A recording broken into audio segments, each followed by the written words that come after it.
Okay, hello everyone. I'm going to be talking about the admiration outlines. And so for my first article, I chose The Culture of Fear: Why Americans Are Afraid of the Wrong Things, Drug Minorities, Teen Moms, Killer Kids, etc.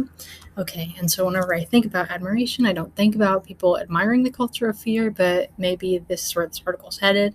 I think that it is subconsciously more appealing for people to believe that these awful things that are extremely rare are out to get them.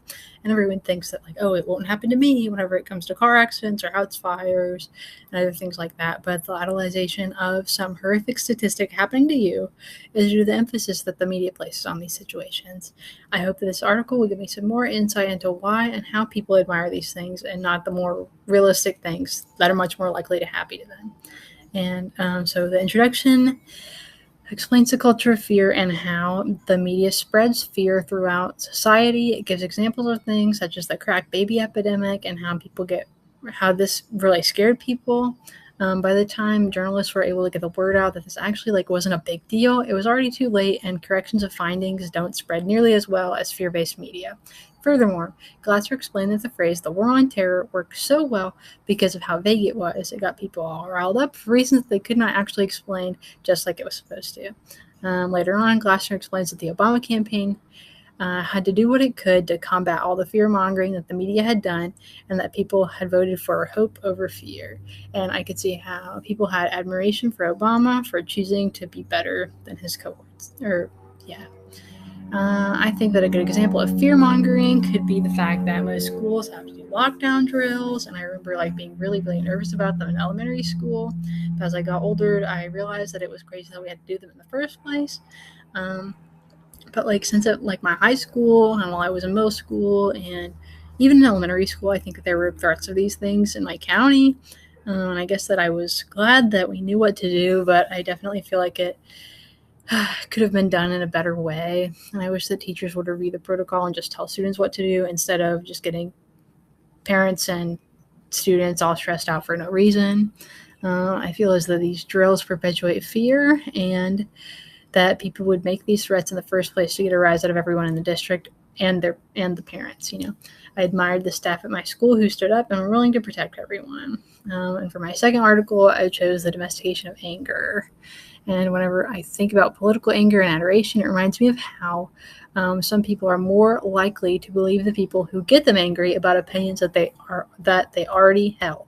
Like, if you believe that, for example, people who like vanilla ice cream are evil, and then whenever the politician you've started to like says people who like vanilla ice cream are evil, and we should send them all to live on an island, because they shouldn't be with the rest of us normal people, you like that politician even more, and you become even angrier about these people.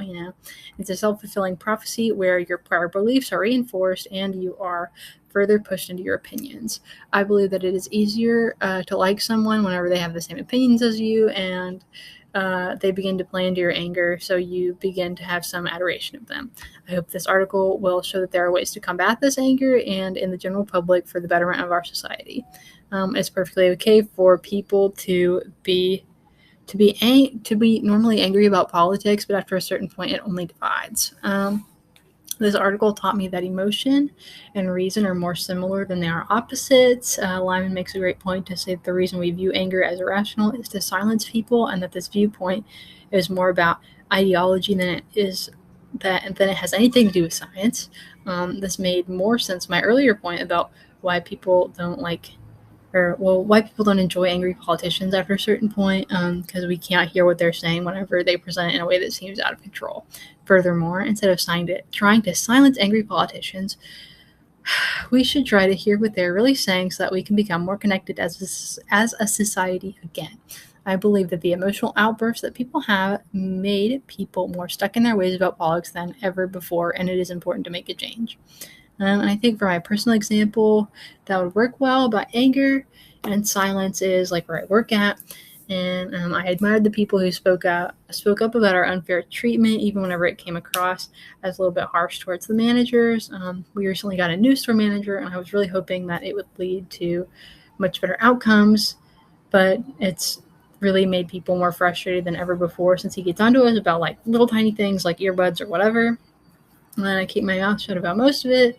But since I only have a few weeks left of working there, since I'm moving back home over the summer, but I think that if I work there full time and permanently, I definitely would be more upset. I think the culture and politics of a workplace are pretty comparable to real life. Our store's pretty broken because some people express their concerns in the wrong way, and management is unwilling to cooperate. Thanks.